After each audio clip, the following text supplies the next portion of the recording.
इस युद्ध के दौरान भारतीय सेना के 11,880 जाबाज ऑफिसर्स, जेसीओस व जवानों ने अपनी शहादत दी। पाकिस्तानी सेना के लगभग 32,000 सैनिक या तो युद्ध में मारे गए या बुरी तरह जख्मी हो गए या लापता हो गए। कहते हैं वक्त की परवाज लंबी होती है। 1971 का वक्त एक ऐसा पड़ाव साबित हुआ जिसने इतिहास का रुख ही बदल दिया। जो मुल्क हमें तोड़ने के मंसूबे बना रहा था वो खुद ही 2 हिस्सों में तकसीम हो गया। लेकिन पाकिस्तान अब भी अपने नापाक इरादों को अंजाम देने की कोशिश करता रहा और उसने एक बार फिर दुस्साहस किया। साल था 1999। याद अब तक है मुझे कारगिल की दास्तान। खून की बूंदों से चमका पर्वतों का आसमान। चेहरा हर एक वीर का बलिदान रंग में दमका था।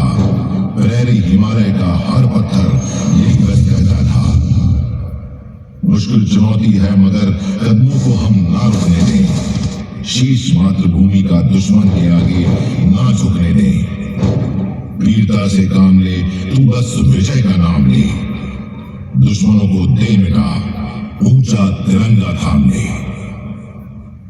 कारगिल की लड़ाई में भी हमारे जवानों ने दुश्मन के मंसूबों को नाकामयाब करते हुए ऑपरेशन विजय को सफल बनाया। और फिर महादेव की धरती पर 22 अप्रैल 2025 को जम्मू कश्मीर के पहलगांव में 25 भारतीय नागरिकों और एक नेपाली नागरिक की निर्मम हत्या कर दी गई।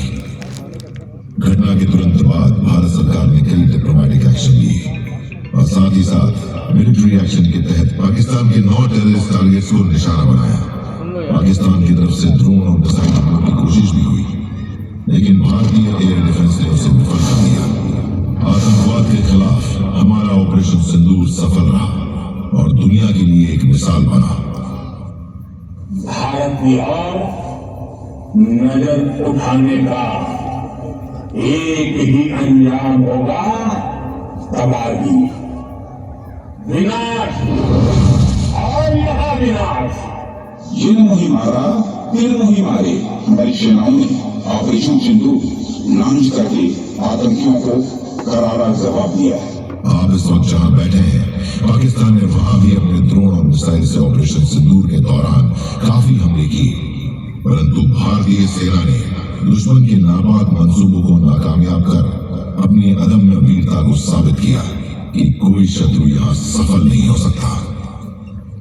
भारतीय सेना का लक्ष्य विकसित भारत 2047 के सपने को साकार करना है। सेना अब सिर्फ देश की सीमाओं की रक्षा ही नहीं कर रही है, बल्कि दुनिया भर में भारत की ताकत, साहस और तकनीकी उत्कृष्टता का प्रतीक बन गई है।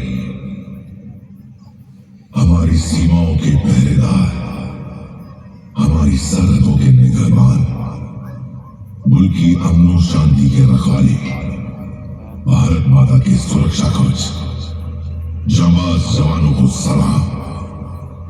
सलाम उन माओं को जिन्होंने अपनी कोख से ऐसे वीर सपूतों को पैदा किया। सलाम उन मासूमों को जिन्होंने कच्ची उम्र में मुल्क की खुशहाली की खातिर यतीमी की चादर ओढ़ी। सलाम उन बूढ़े माँ बापों को जिन्होंने अपने लखते जिगर को मोर्चे पर बैठे रहने के लिए रुखसत किया है। सलाम उन बूढ़े कंधों को जिन्होंने अपने लाल को कंधा दिया। आप सभी को मेरा तहे दिल से सलाम। मुझे गर्व है आप सभी पर। मुझे गर्व है अपने सैनिकों पर। मुझे गर्व है अपने सारे देश पर। यहां हर एक मौजूद देशवासी के जहन में अपने देश प्रेम की ज्वाला जीवित है और वादा करें कि इसे कभी मिटने नहीं देंगे। इस आंच को कभी धीमा नहीं पड़ने देंगे। और अंत में मेरी यही दुआ है कि मेरा देश अमर रहे, मेरा देश खुशहाल रहे और मेरी भारत मां के बहादुर शूरवीर हमेशा विजयी रहे। जय हिंद। जय हिंद।